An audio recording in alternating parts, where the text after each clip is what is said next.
evening, good afternoon, or good morning, everybody, whatever time it is when you're watching this. This is Keith Engle, TGI Sports Talk, with our one-on-one with Keith Engle, our continuing series of interview shows, which we picked up. As you know, we started doing this 3 years ago during COVID and got away from it a little bit as we got doing some other types of shows. And now we got my boy Dan Harris able to track down some of the guests I've wanted to have on for a long time, and we are revisiting it. So thanks to Matt Robinson, who was on last week with me. And this week, a gentleman that I remember watching. I'm not that much younger than Chuck. I'm 63 now, but I watched him when I was in my teens. I'm not a Viking fan per se, but he'll see that I'm a fan of his alma mater. But we'll bring Chuck in, the great Chuck Foreman from the Minnesota Vikings, all-pro running back, on a very, very good team, which we'll talk all about that. Chuck Foreman, good evening, good morning, or good afternoon. It's good morning for us. How are you today? Good morning. It's good. All good up here in Maine. You sound great. Let me turn the rest of this music off here. I mentioned I didn't get a chance to mention when we chatted just a second ago.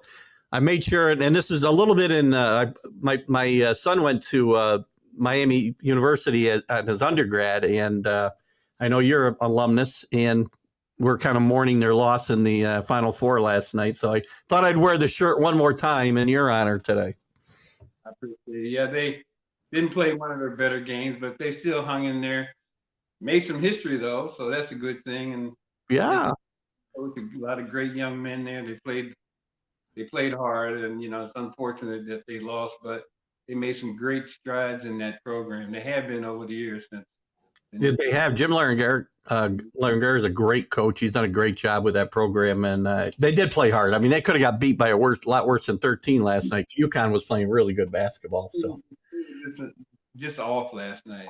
Yeah, it happens. I mean, you played a long time, and you're going to have days you just don't have it, right? So anyway, I want to jump in. We'll talk about Miami as we go through this conversation, and you playing multiple sports. You grew up, I believe, in Maryland, if I'm not mistaken, right? Right. Frederick, Maryland. Went to Frederick High. Were an athlete, a very star athlete in football, track, and basketball, maybe other sports that I'm not aware of. What was your first love as you were, and were there other sports? And what was your first love? Was it football? Was it basketball? I think basketball was our thing on the East Coast. That was my favorite. I think football too. Football was right up there too. But as you go through it, and I just felt that my football, there was a lot of improvement I could have in football and places I could go with it.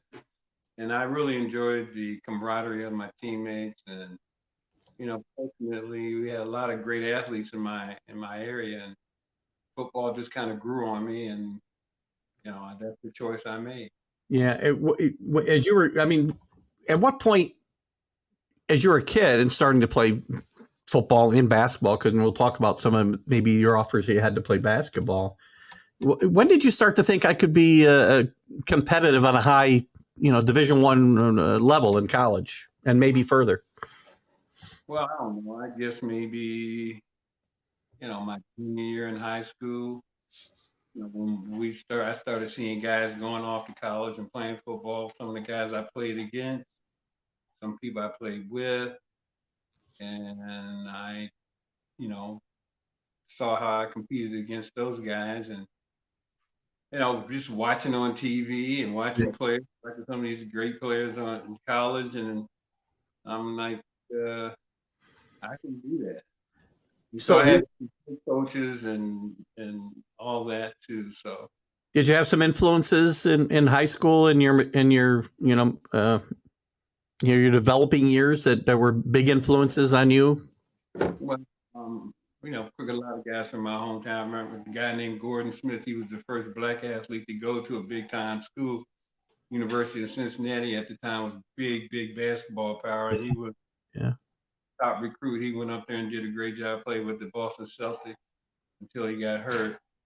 He was the guy that set the stage. And my brother went off to the University of Cincinnati also. And then you got to remember, in my time, most black athletes were going to HBC, the historically black Yeah. colleges. Yeah. I was, of course, recruited by all those schools, especially in my area. And so we were playing called from Baltimore, and then mine was recruiting this kid on this team, and we played against him. Of course, we beat him and played against them. Next thing you know, Miami was knocking on the door, and Syracuse, there was Maryland, there was West Virginia. In fact, I committed to West Virginia, but then I changed my mind because of some things that happened over there. But it was, in that time, there were, just starting to integrate major college football. Right, right. I mean, Syracuse had some of that integration. Obviously, they had some great running backs before they recruited you and Jim Brown and but I'm just saying. But I'm talking about in the South. Yeah, of course. Was the first black athlete that came console, and then me and Burgess on. So it was just we were just Miami was just integrating their program, and thanks to Dr. Stanford, Henry King Stanford, the president, he insisted that they did that, and it took off from there. And they were playing. That was independent at that time. You didn't play in a conference, right? We were independent, so we played everybody at that time. So, a great experience at the U. The adjustment and all that. Once we got there, we were a little comfortable after we got down there, met the people there. And yeah. The city of South Miami and people in South Miami opened up to us as minority athletes down there. And I remember going to a place called Lee Park with a guy that I knew over there. And we had it was a great experience for me. So you got to remember, Ray Bellman would have probably been the top player picked in the draft had he not been in a car accident and broke his femur. Then there was Tom Sullivan. He went to the Philadelphia Eagles, and then there were Burgess and me. So the top four of us were not only academically we excelled, but on the football field too. And then we're all to play pro sports, so pro football. So Miami has a great start from that point of view. As you guys were, as you said, some of the first or the first, black athletes to go. You can't go much farther south than Miami. Although today, I think they say the further south you go, the further north you're going in Florida. But that's a different situation. Back in that day, what was it like? What were the challenges? What we might think they were today, or we just can't imagine what the challenges were for you? Some challenges for sure, obviously, but I think the thing. Even though there was some things going on in Florida, Miami, maybe up in the northern part, maybe more, but Miami was much more an international town. Yeah. The University of Miami had people from all over the world there. So the experience there was probably a little different than most places. And, there were some things, but not things that we couldn't work through. But overall, I got to say that my experience there was great. Our president of the school, the coaches, Mm-hmm. Like if I had an issue or something like that, I didn't go to the coach. I could go right to the president of the school, sit in his office and say, "Hey, Dr. Stanford, this is what's going on. What do you think?" And he, answer the questions or give us the help we needed. That was all of it. So I'm thinking that was probably a unique situation for any college athlete to go into the president of the school, his office, to sit down and talk to him about what your problems may be. So that's what I think was something that separated maybe the U from most schools that I know of at that time. Yeah. It was an interesting group of people that we went to school with. They were from all over the place, New York. I mean, every country you can think of, there was. I mean, it was an international school for sure. Was it a big difference? Other than the cultural change, I mean, being in a big city, I'm thinking that you didn't grow up in a big city in Maryland. Was that a big change too? That was a change, but we had Baltimore. I sat right between Baltimore and Washington D.C. So That's you not know, too bad. Yeah. minutes one way, 30 minutes the other way, and I'm in those cities. But Miami, of course, is a huge town, and it has Miami has its own little vibe. It's Yeah. when the lights come on at night, the whole place changes, and it's an exciting place to be. And I got to have a lot of discipline to be in Miami, especially as an athlete. So I enjoy and still do love Miami to the fullest. It's whenever I think of Miami, it's nothing but good things. Are you still connected to the university today? Yeah, we're still connected. Not as much as I'd like to be, but actually on our way down there now to spend about 10 days down in Miami. We're going to go down there for the alumni weekend and then stay the following weekend to the spring. So, and then I'll be able to reconnect with a lot of the guys that I know. Oh, cool. And I do come to Florida, once or twice a year. But I mean, just to be down there for this particular event, it's going to be exciting. I'm excited to go back. Were you surprised? So when you were there, they were an independent, obviously. Well, they were an independent for a while, even after you were gone. But the program certainly wasn't at the level that it reached, then in the next decade. Did you foresee that happening at Miami? The program was a really solid program. When I first got there, they had Ted Hendricks. They had gone to bowl games and things like that. Now, when you talk about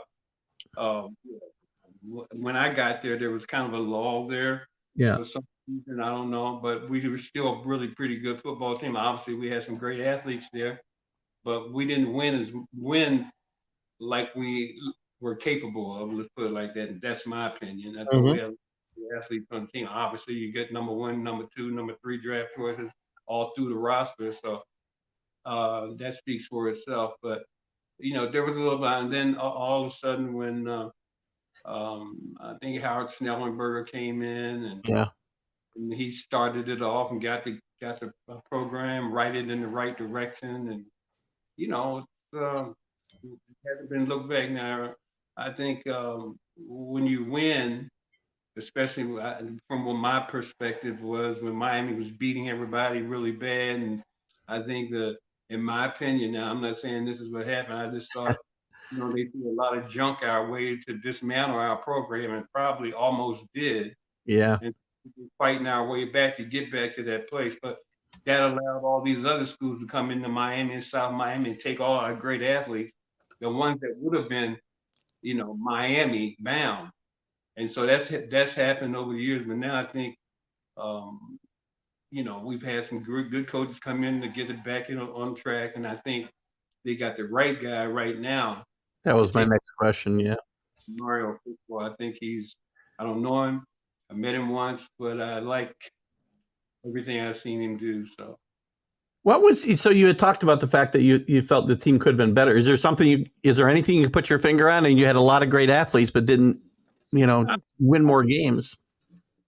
Some of the areas I thought all the guys played the butts off, no question about it. But I don't know. I don't know whether it was like maybe some of the teams we played had a bit more talent.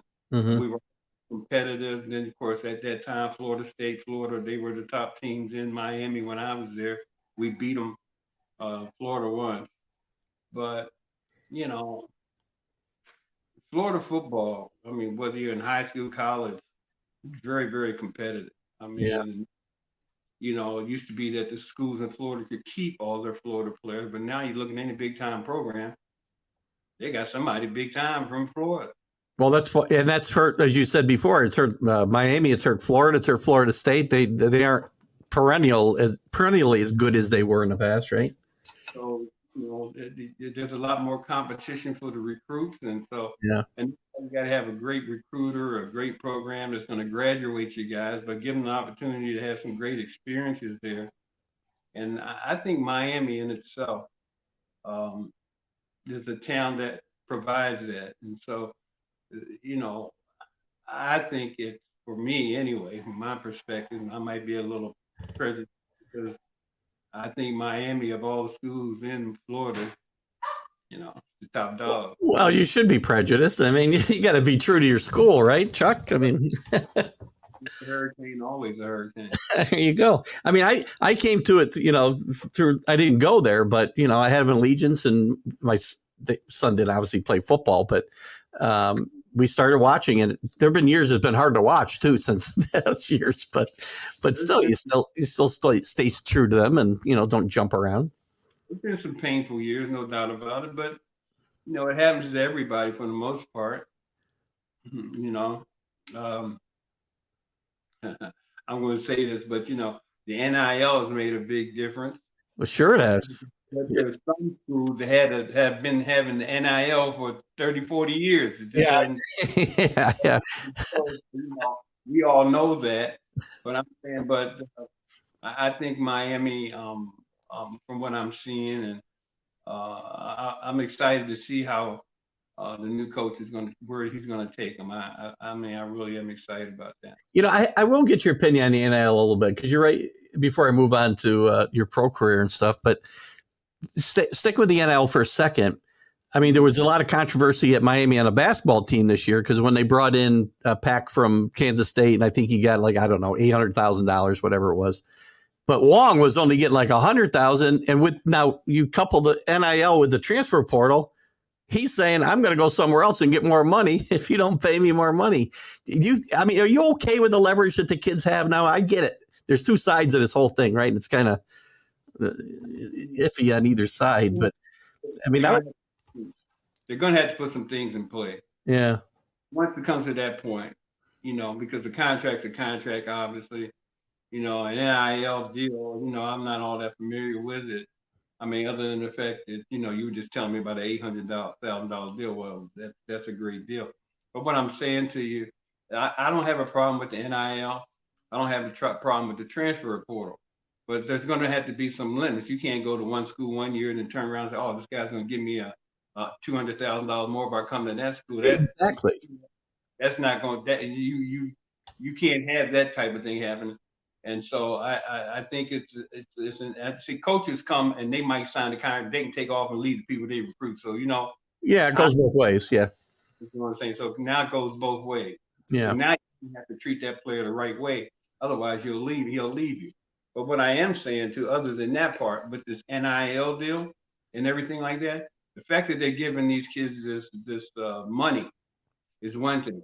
But I'm hoping that they're teaching these kids about how to handle money when they give it to them. Because the last thing they need is to come to college and come out and they got a tax situation and things like that, or having people coming and grabbing it and don't know about it. So, those are the things that they got to be educated on. And until they do, that's a problem that I see. So they got to give them a little bit of everything when it comes to that NIL. Well, it's funny when they put it into place, and the NCAA said any states that don't have laws on the books to kind of police it, we'll let the universities police themselves. And I'm like, well, that's not the right way to go. That's for sure. No doubt about it. They can't police themselves now. So yeah, that's like letting the bank robbers count the money in the safe, right? I mean, geez, can't do that. And then the money that these schools have been getting, it's crazy money.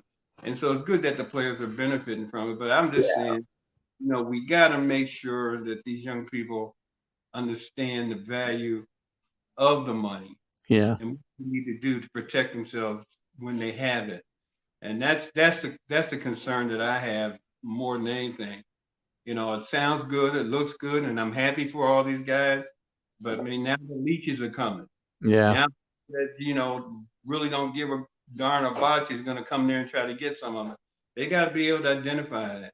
They got to be able to protect their money. Understand. Yeah, it's probably tough enough when a young kid gets all that money when he goes pro, and now he's getting that pressure even a couple of years sooner. So it's got to be even harder. And then also, depending on where they come from, the parents, the parents say, all right, go make sure you make up your bed before you leave and wash those dishes. They're saying, wait a minute, I'm bringing in the money in here. That's from another perspective. So it's a lot of things that these people have to deal with, and I'm sure they'll have to make some adjustments to make sure they keep this thing under control, because I don't want to see one school. Even in the tournament this year, you saw a lot of transfers, that played with different schools and started and big time scores at other programs, and now all of a sudden they're at this program. Yeah.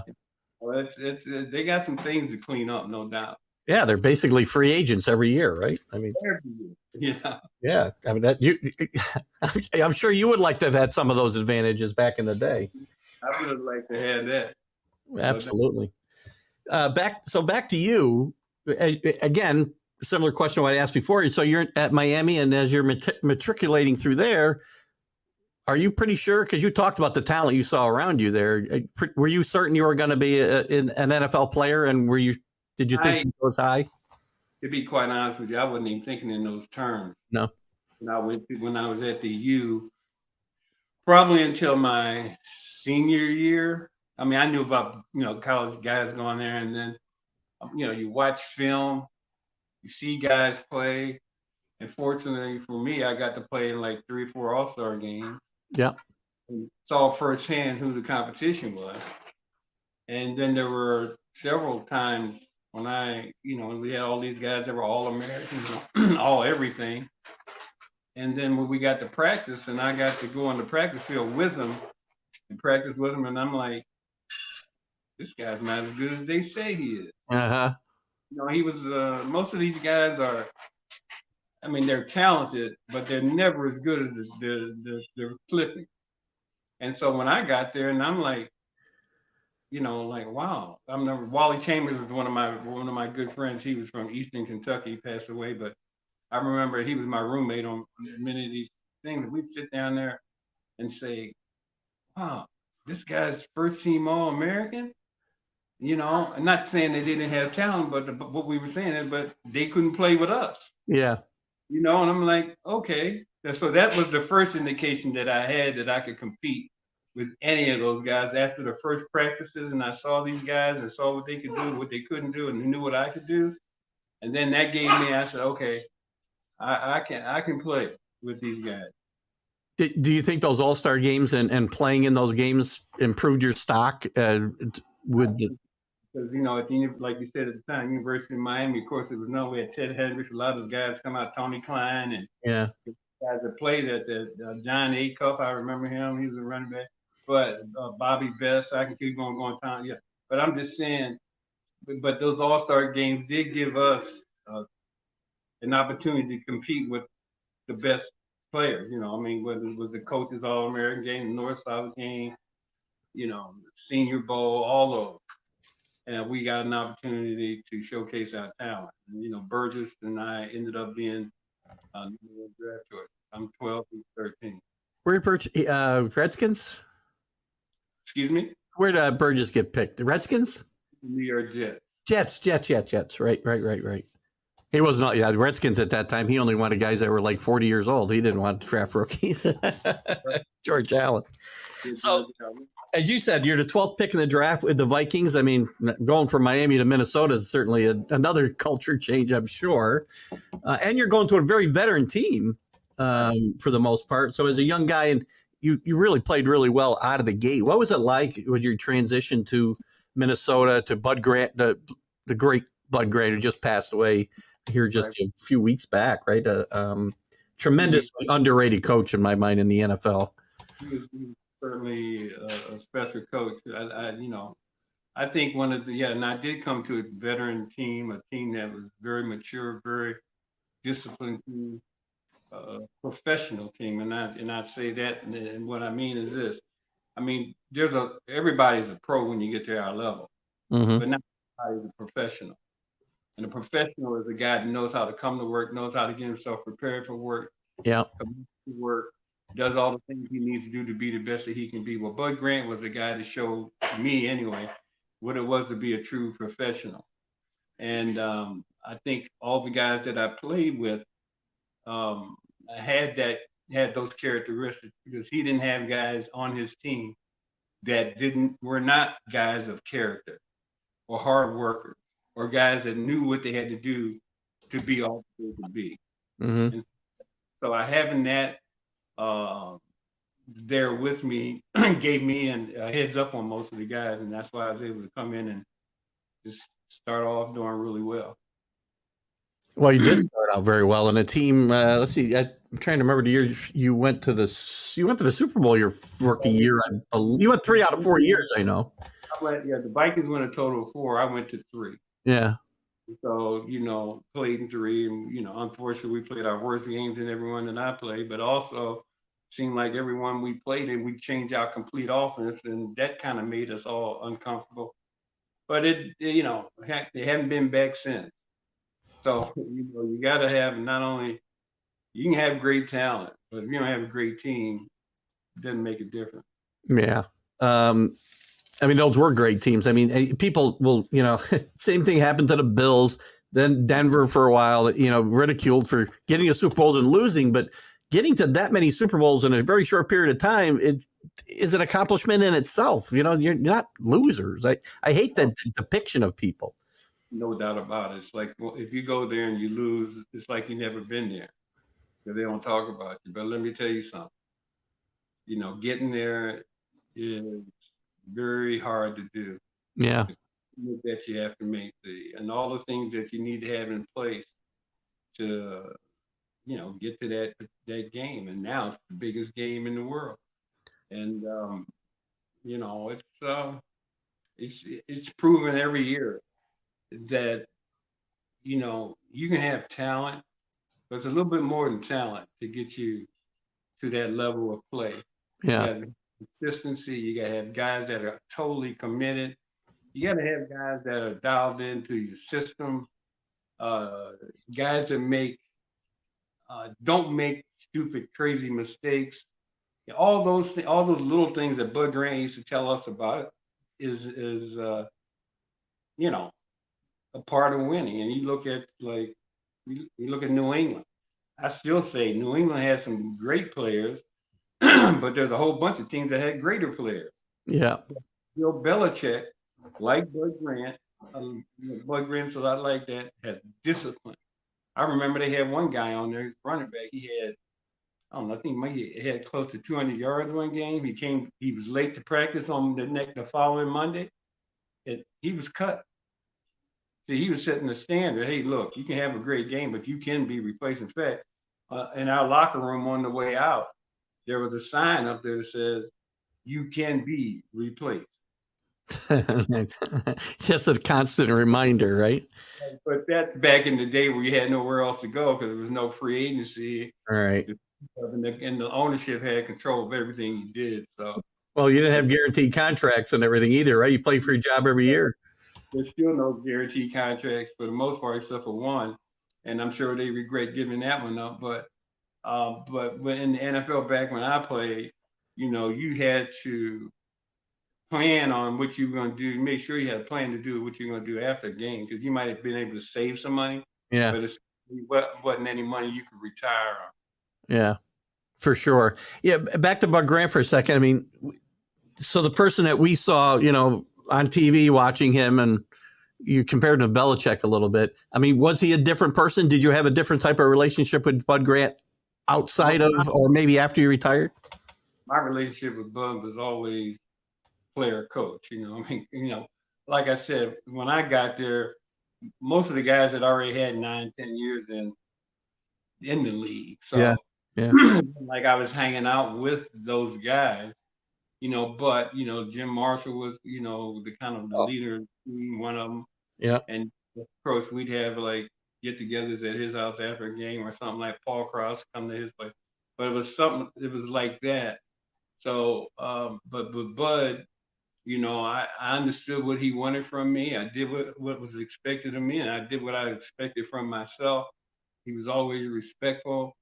And stuff like that. But I mean, there might be some guys that may have had a closer relationship with Bud. I mean, not that I didn't, I respected Bud and all that.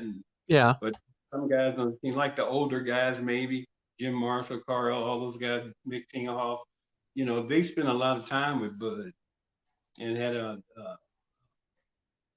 Bud was always respectful and always, telling, giving you good advice as far as what you needed to do to be all you could be, but I mean, I wasn't going to his house for dinner, Yeah, yeah.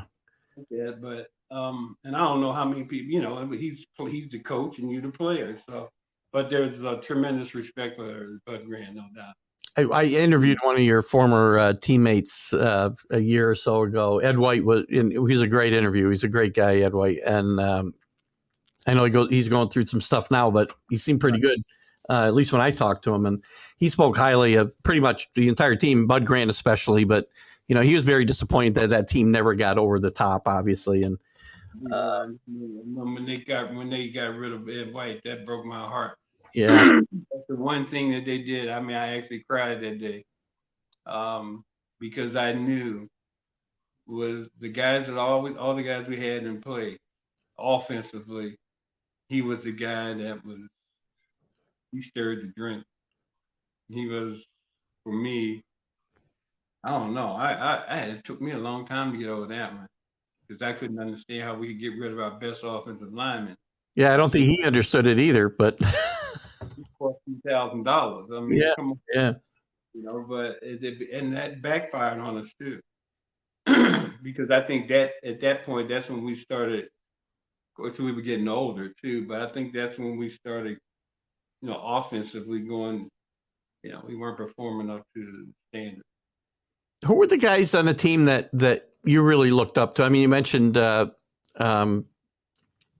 Marshall, which, to me, it's a travesty. I have one of my loyal followers on my shows is a huge Vikings fan, and he feels the same way, that him not being in the Hall of Fame is a travesty. Well, I don't know what with the Hall of Fame, what criteria they use. To me, it's I don't even go there with that because even with my own personal. You feel like you belong? Darn right I belong. I would say, yeah. I know. Yeah.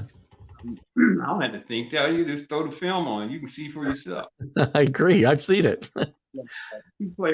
Two player of the year trophies, not one. Yeah. 74 and 75. Yeah. 76, I mean.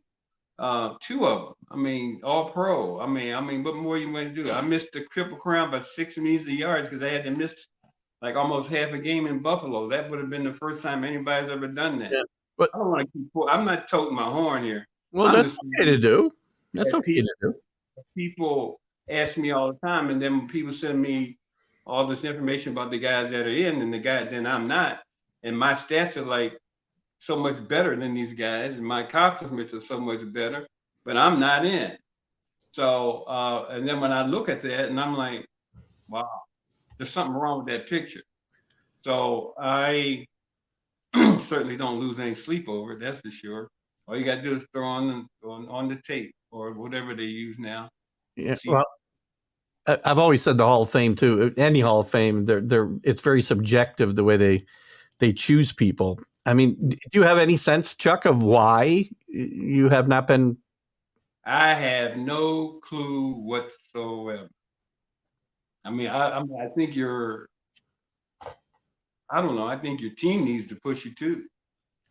Agreed. There are PR campaigns that teams run for players, obviously. But yeah, not here. So you think I'm not getting into that, but I'm just saying. Fair enough. They don't push me. That's for sure. Do you think they push other players, or nobody? No, I'm not getting into that. Okay, that's fair. Yeah, because I don't know, man. I'm happy. I'm content. I mean, when I see guys in there that don't have my credential, wait, I mean, that might push me a little bit, but other than no, I get it because again, careers were shorter then too, right? I mean, career numbers for some guys are higher because for whatever reason, players play longer. Maybe it's the money. Who the hell knows? But the rules are different. You look for like I don't believe in the word GOAT. Yeah, you can't compare today's game to the game when I played. Oh. It's different. Yeah, there weren't a lot of penalties for punching guys in the face and trying to rip their head off, right? So Not going on, your quarterback would have been beat up. You might not have a quarterback a whole year. yeah. It's like I don't look at stats. You can't look at stats in today's game and compare them and all that stuff. Come on, that's Well, not even fair. you also changed, in my mind, I think you were one of the guys, or maybe the guy, who changed kind of the way the running back position was even looked at, because you caught the ball a lot. It wasn't just the rushing yards. You did a lot of stuff out of the backfield. Another thing too, I'm a fullback. Yeah. I played fullback with Minnesota. I didn't play what they call a two-back or running back position. Right. They created a whole offense for my talent. Mm-hmm. And called it the purple offense. And then the next thing you know, they take my offense and call it the West Coast offense. Then we get, like the runner receiver. If you go to Pro Magazine, the NFL magazine, they put out on game day every Sunday, the runner receiver. They had the big picture of me out there, Pro Magazine, the runner receiver. And then they don't even give me credit for our Jerry Burns and Bud Grant's innovative ideas about how to get me involved in the offense using all my talent. And I'm the guy left out on a system that we created. So it's kind of baffles me when I see all these people, and I don't know who votes, and I don't really care. Yeah. I mean, it's all documented. That's all I can tell you. No, I think you've got a good argument. You're preaching to the choir here for sure.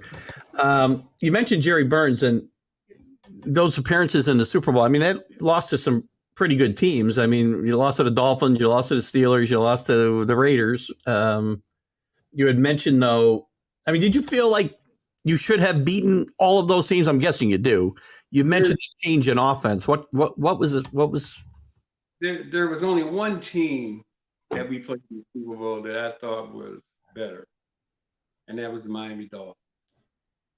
I thought, because obviously I watched them all the time in practice, and I did all these things because being in Miami, experiencing that undefeated year when I was at the University of Miami. But the other two teams, I did not think they were a better team. I think the offense that we went into those games with, I think it kind of, we started out with these crazy formations, stuff. Sometimes I think you can beat yourself when you think too much. And I've always been the kind of guy to say, okay, look, here's what we do, then you stop it. This is the best things that we do. And I just don't think that we, on those particular game days, we performed up to our ability, because I thought for sure we were better, definitely better than Pittsburgh, and definitely better than Oakland. Yeah, and I remember that Pittsburgh game. That was an ugly game. That was in New Orleans, wasn't it, I think? Yeah, it was ugly. Totally ugly. Kind of a dreary day and ugly, ugly football. But well, right. I guess to tie that, and again, we already know we don't know what the criteria is. But do you think if Minnesota wins two of those Super Bowls, or even one of those Super Bowls, that Chuck Foreman maybe has a better shot of being in the Hall of Fame? That's the criteria they use. I guess that's it. It is what they use. They don't. I always thought the Hall of Fame was an individual award. Yeah. I thought that championships had anything to do with how great a player is. So to me, it's like there's a lot of players that I think that should be in the Hall of Fame and have earned the right to be in the Hall of Fame. And I don't know who votes for that. I've heard some stories about how it goes, but I've never been in there. I'd like to be a fly on the wall for sure. Yeah. But, when you look in the Hall of Fame and you look and you compare stats, there's guys in there that don't even have the receptions that I had. And there's guys in there that don't even have the touchdowns that I have.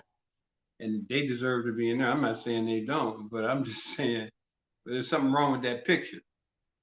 So, but if you sit up here and I'm not crying about it. No, I understand. It's just like, I guess I don't need to be, how can I put it? I don't need anybody's okay to tell me how good I was in the NFL. All you gotta do is throw on the film. Yeah. So you're good in your head with where your career went, right? You don't need the accolades. Right. Yeah. It. That's fair enough. And again, we talked about relatively speaking, and I think this is true. Careers were shorter then, especially for running backs, because I'm guessing because the workload. There are no 4 down backs or 3 down backs today, right? You were, and plus you were a workhorse getting the football, both rushing and passing or catching. Shorten your career. They were using, backs, like they got guys now. They can hang on at 4 or 5 years because they'll limit their role. Like now the backfield being a 3rd down back or whatever they do. At my time, you either playing or you weren't. They weren't giving a position to a guy that was, oh, he can catch a ball out of the backfield, and we'll keep him around. That's not what they were doing then. In fact, they weren't doing it because I was the only guy, me and a couple other guys that were, because there's Lydell Mitchell, of course, with Baltimore. Yeah. He's an all-purpose back. All kinds of stuff going on too. He's not even in the Hall of Fame. So, we changed the game, but get no credit for that. Or we were different. So, we were impact players, no doubt. 2 of the biggest impact players in the game during our time. But, because we did everything, we don't get credit because all they look at you as me as a fullback. Yeah. They only look at your rushing yards and stuff like that. But if you put everything together, the impact plays and things like that, I don't think there's any 2 better than me and Lydell. Lydell's a great comparison. I hadn't even thought of that. He's a really good comparison as contemporaries. I mean, I thought Terry Metcalf, but Terry Metcalf didn't have I don't think he had the workload you guys had either, though. But Terry was another one. I'm going to take, Terry and I played in all these All-Star games together, but certainly a heck of a football player. Deserving too, but, I guess we on the outside looking in. And will always be. Another guy was a good, he's a contemporary or he's a different type of player. He just passed away here this weekend, John Brockington. So my condolences to his family during my show this morning. Did you know John at all? Played in All-Star games with John. Obviously competed against him, and I'm just thanks for telling me that because I didn't know that either. Oh yeah, just the other day, yeah. Yeah, John Brockington was Now he was a fullback's fullback. I mean, he was the best in my opinion at that position. He could, he could do it all. He was a hard runner out of a house. If I'm not mistaken, he was the first guy to rush for 1,000 yards his first 2 years in the league. I think that was one of his claims to fame. But he was a beast. And he didn't play in as good of football teams as you did at the time either. I mean, the Packers were certainly not. Green Bay at that time they weren't that good. No, you guys beat up on them pretty good. Listen, as your career winds down with the Vikings, you finished up your career, didn't play a lot with the Patriots, who I actually happen to be a fan of the Patriots, and I do remember you playing that 1 year. What was it like? I mean, what caused you to leave the Vikings, and I'm sure you thought you still wanted to play, but what was that transition like? I don't know. I really can't put my hands on everything. I know that it's at one time, I was a little about the way the team was going. My workouts weren't as intense. But they did get intense. But when people are used to you being the producer, I guess. Mm-hmm. We traded Ed White. That kind of depressed me too. Yeah. And I don't know. There was just something missing, I think, from me. And then, I got back into getting myself where I needed to be. Then I got traded to New England, was up there, and that was different because it was not the kind of I was used to being with a mature team, Mm-hmm. older team, and guys were a little different. They were a little they were a young team, certain a lot of probably more talent than we ever had in Minnesota on those teams. Probably, but didn't know how to didn't have the ingredients to be champions yet, Yeah. like that. But a lot of good guys there, and you know, but I was only there for a year, and it was a little different experience for me there. I wasn't really, I don't, this wasn't the place I wanted to be. I don't think. Fair enough. And that was the end of your career. Were you ready for your career to end? I don't. Maybe nobody is ready for their career to end. No, I wasn't ready for it to end, but I saw the writing on the wall. So I just accepted it and went on to try to build some stuff outside of football. I did graduate, so I had my degree and all that stuff. Yep. It wasn't like I couldn't do anything. Wasn't smart enough to do anything, but Yeah. I've always been kind of an independent guy and just, made my way my way. Well, tell us a little bit about your post career. What did you do post football, and what you're doing now? I know you do a lot of stuff, doing out events and whatnot now. So tell us a little bit about your post career. Like I said, I was teaching for a while, and like I told you before, I'm an independent kind of guy. Yeah. If I don't respect you, or if you're not, then I can't work with you. I found that it was better for me in my life, the way I live. I'm not a follower of people unless I got a lot of respect for you. And so I knew I had to find my own way, my way. Now it was not always smooth, but I finally figured out what I needed to do to be all I could be.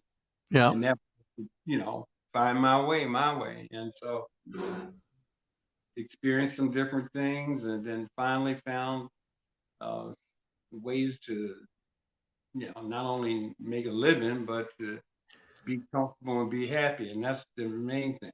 So Yeah. I'm in a good place. I got a great family. What can I say? I'm in a good place right now. That's good. That's always a good place to be. And I know you're doing. Yeah, and feel free if you got stuff. I'd love to share your stuff. I know you do a lot of stuff promoting Chuck Foreman and whatnot, and happy to help with those endeavors. A lot of stuff with young people. Yeah. I've been enjoying since this social media thing's coming. I got a guy that came to me. His name's Ben Tice, and he's a younger guy. Of course, he used to work with the Vikings, and was telling me about what he wanted to do, and he thought I could benefit in a lot of different ways, and it's kind of the ways that I like to, because I like people, I like talking to people, I like mingling with people, and using what I have from that perspective and to turn it into something that would be beneficial both financially and satisfying personally. And so been doing that too. And then with the other things that I've been doing, like I said, being independent, and there's certain things that I won't do, and there's certain things I won't compromise to get something that I might, if I did compromise, that I could grab onto. Yeah. But I'm not that kind of guy. So I kind of like my independence. I kind of like where I'm at and where I'm going. And I always tell people this: if you ask me a question, be ready for my answer, because it's going to be straight truth. You know what I mean? And some people say, well, you can just, I've learned to clean it up. Don't misunderstand. Because, but if you're going to ask me something, then I'm going to tell you what I feel, the truth from my perspective. So, and like I said, and that's okay, but there's a way you got to do it, and I've learned how to do that. Yeah, I think you've done that, and I appreciate that, because I like that. I don't want people to hold back. Nobody wants to hear somebody just give a bunch of vanilla answers. Who cares about that stuff, right? And now, Yeah, I don't like. I mean, if that's the way you are, that's the way you are. But I'm not. Yeah. Well, to that point, I got a couple. Before I let you go, I got a couple quick hitters here, and you can give me you can either give me your quick couple of words or about. I'm going to ask you a couple of players' names. Give me a couple of thoughts. Not have to be long winded. Just real quick sentence. Or if you decide to pass on it, you can do that too. And then I got a couple other quick hitters too. So let me throw these guys out. Alan Page. One player that I ever played with and that I ever met that I admire. Now, that's what I can say about Alan Page. That's a good one. He's Carl Eller. One of the greatest defensive ends to ever play the game. A good guy. A lot of talent, a lot of different ways. Very. Jim Marshall. We already talked about a little bit. Was the leader of the Vikings for sure. He was the guy that everybody followed on the football field. He set a great example on work ethic and commitment to the game. I'll say Ed White just so people don't. I think I skipped him. I think it's clear how you feel about him, but who, Ed White? Yep. Ed White. Every yard I got was because Ed White was there helping me do it. And a great individual. One of my favorite people of all time. I think the world of Ed White. Ahmad Rashad. Ahmad Rashad came to us, of course, late. What a heck of an athlete. When he came here as when they brought him in here for a tryout, he had a bad left knee, I think it was. And, everybody was talking about, because he had been to like 3 other teams prior to coming here. And everybody was wondering if he was going to be able to fit in. But he went out there and ran patterns on one leg. And he was better than anybody I ever saw. And I'm glad he was a great addition to the team. A great person. I think the world of Ahmad. He's a good man. He's done a lot of great things. Great. Sammy White. Sammy White, probably. There's a receiver that I don't think we've ever seen, because I've seen this guy do things that nobody else would do. He's very underrated and another special guy. Yeah, that's a good one. Fran Tarkenton. Fran, of course, like I said, Fran speaks for itself. One of the greatest to ever played a game. Very smart, utilized everybody around him. My mother and him had a pretty good friendship. Interesting. I didn't know about, but she and Fran communicated, but Fran was just a great guy. Tommy Kramer. I got to play with Tommy 2 years. Tommy, from what I know, is a really good guy, and certainly had a lot of confidence in what he could do. Here's a guy. It wasn't one of the great players, but I want to ask just because he's well known. Ed Marinaro. Ed Marinaro, good friend. He went off into Hollywood and did great out there. Really fine football player, and ended up being the guy that could block for me. Yeah. He came out of Cornell with the second in the Heisman Trophy. Yeah. Well, I think he got more endorsements than Pat Sullivan, who won the Heisman Trophy. Just a good guy. Son's playing at Cornell right now. Oh, is he? Yeah, his son's playing at Cornell right now. But Eddie is just one of my favorite people. So I'm looking forward to seeing him too. Who's the best player you played with? Wow. Just talent-wise, just player. Wow. There's a lot of great players. I'm not going to even say that. Okay. I played with a lot of exceptional players, no doubt. Well, you might give me the same answer here. Best teammate.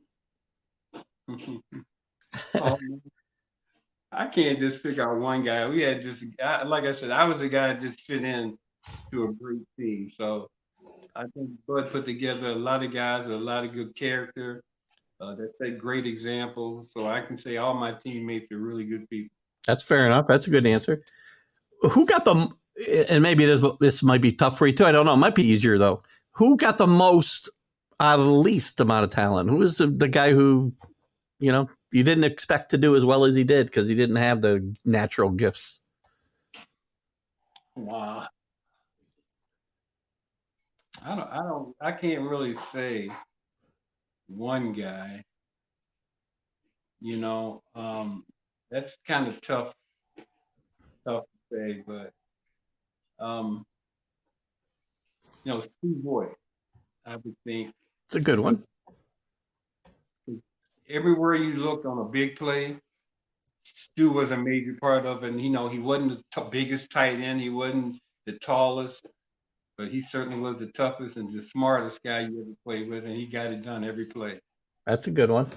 This last one is a little bit harder. People sometimes struggle. Some people just are very happy to answer it. Who's the guy who got the least out of the most? I got a feeling you got somebody in mind, but I know sometimes it's hard to put. Having a guy with a lot of talent that doesn't take advantage and do what he needs to do to be the best that he can be. But I'm not going to be the guy to come out and name those guys. Gotcha. Okay, because I don't think that's right. I think, it all spoke for itself. You can go down the roster, you can look for yourself, say, oh, why didn't he do this and why didn't he do that? Yeah. I'm not going to do that. Fair enough. Listen, before we let you go, anything you want to, we can plug for you? Anything you want to say before we kind of let you go for today?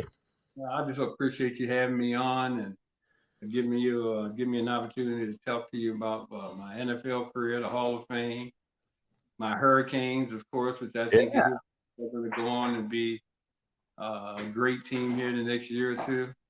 So thanks for all that and giving me this opportunity to share my thoughts. It's been great. Well, we appreciate having you on and you spending the time with us, and we could finally get this done. And it'll air this week. And if I can, I'll share it to your page. I'm not sure what your page status is. If I can, I will. I'll be heading south to Miami this week. Yep. I'm going to be down there for the alumni weekend, and I'm also going to stay for the spring game. So I'm going to be down in Florida for quite a while, and I'm going to be doing some. I'm going to be in Orlando. There you go. At the I've with Sports Bar up there. And then I'm going to be down in Fort Lauderdale on the 12th and 13th at some bars down there. And Viking bars. Yeah. So. Well, get out there, guys, and support that. And Chuck, anytime you got things you would like me to put up to the TGI Sports Talk page, I would be happy to do it. So feel free to send me that stuff off. I'd be happy to do it. Thanks for being with us today. If you can stick, I'm going to wrap it up. If you want to stick around for 1 second, just so I say a personal goodbye, that's great. If you got to run, I understand, but I'll only be about 30 seconds. Okay. Thanks for coming. So, Mike, what a great hour with Chuck Foreman. And, I think he's very open about some stuff. We got into the Hall of Fame and some things that I didn't even know we might get into, but it was a lot of fun doing it. Chuck was a great guest, as they all are. I appreciate it. I want to thank Chuck. Watch for this interview. We'll air it live. Well, plausibly live at 6 o'clock Thursday here on TGI Sports Talk and Let's Talk Sports. So thanks, guys. Have a great evening, morning, or afternoon, wherever you are or when you're watching.